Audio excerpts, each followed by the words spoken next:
Had to happen eventually.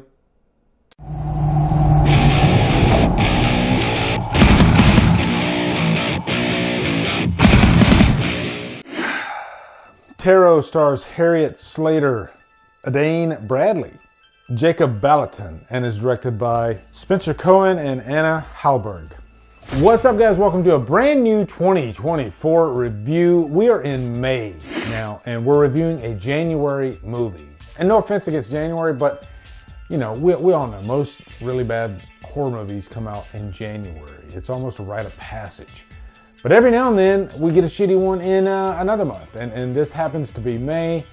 And Tarot, I think I might have saw the trailer for this.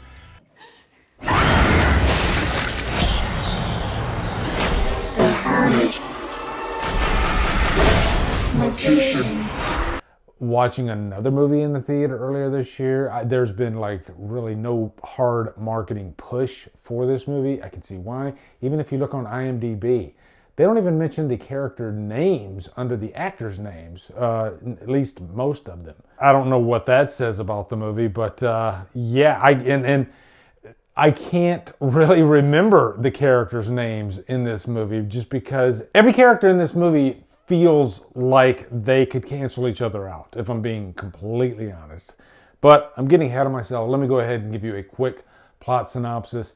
This is about this group of college students, and they are going to this Airbnb, and they happen to find this tarot deck that looks old, and you probably shouldn't mess with it, and it's in this old wooden box. And one of them, she happens to be a tarot reader, and so she reads everybody's horoscopes with the tarot cards, and it just so happens that all her friends were born in different months, and there's a different card attached to each of them having to do with their personality, and it predicts their upcoming death. This is very similar to movies like Final Destination, Pick Your Supernatural, Entity, Don't Mess With That, and You're Probably Gonna Die, The Ring, stuff like that. That's what this movie is, but with no soul whatsoever, ironically. And guys, I've been really waiting to use this excuse that's used so much these days. This script feels like it was written by AI. I try not to use that. I try to come up with my, I guess, different reasoning why I think a movie is bad. But I guess I'm going to play that card. Yeah, I didn't plan that, but here it is. This definitely feels like an AI script. I mean, it literally borrows from every other horror trope that you could possibly imagine. PG-13 type horror movie. Every scare is a woman screaming at you. Screaming at me is not going to scare me, okay, directors? Just so you know right now, jumping and screaming as loud as you possibly can, it does nothing for me, all right? It does absolutely fucking nothing. Give me a little bit of creativity there, but yeah, I'm all over the place with this review.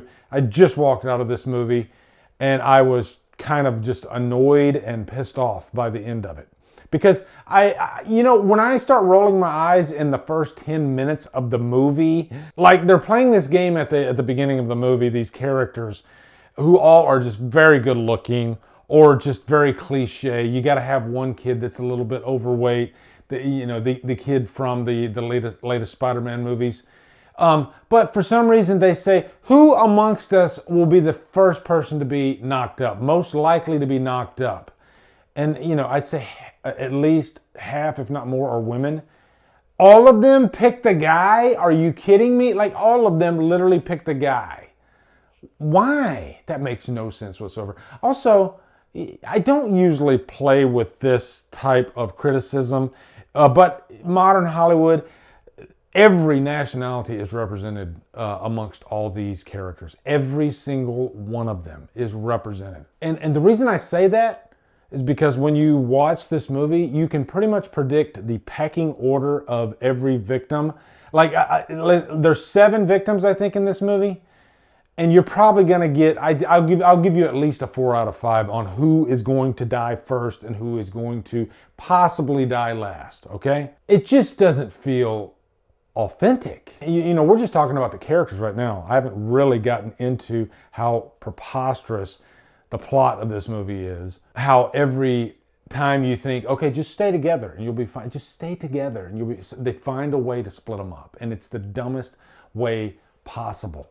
Let's just say there's a moment in the movie where, okay, we're down to 4 of them. And so by this point, 3 are dead.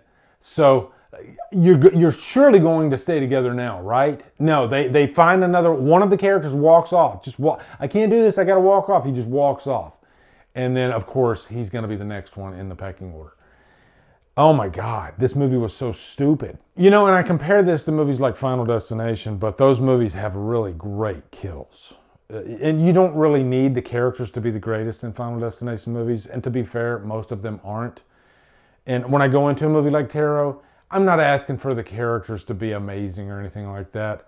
This ain't Forrest Gump. This is the most superficial group of characters I think I've seen in a long time. And I don't mean to knock the actors, because I think they're fine actors. They're doing the best they can with the material that they are given. But it's just the script is absolutely atrocious. Now, there is a villain in this movie. We'll call it like the Tarot Killer or whatever. I don't even remember the name of the villain. But it seems like they're trying to set up another horror icon here who has pretty much like a nun type getup, even though she's not a nun. But there's so much CGI in the face. I don't want to repeat myself, but earlier in the review I mentioned how every scare is pretty much the same exact type of scare.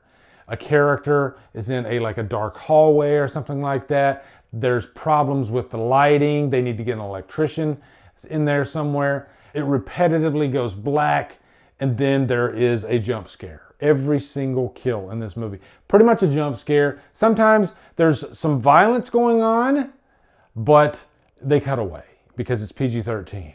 And you see a splat of blood go on a wall or a glass or whatever. A couple of times where I was like, man, if they could actually deliver with this kill, then this setup, this scene might have been pretty good. But they don't, of course, and it's just all so predictable. Every time a scene started out, I could call how they were going to die and how much violence was going to be shown. And I was right every single time. There's even a scene where a character is supposedly cut in half, but they don't show anything. Nothing whatsoever. It's just kind of alluded to, okay?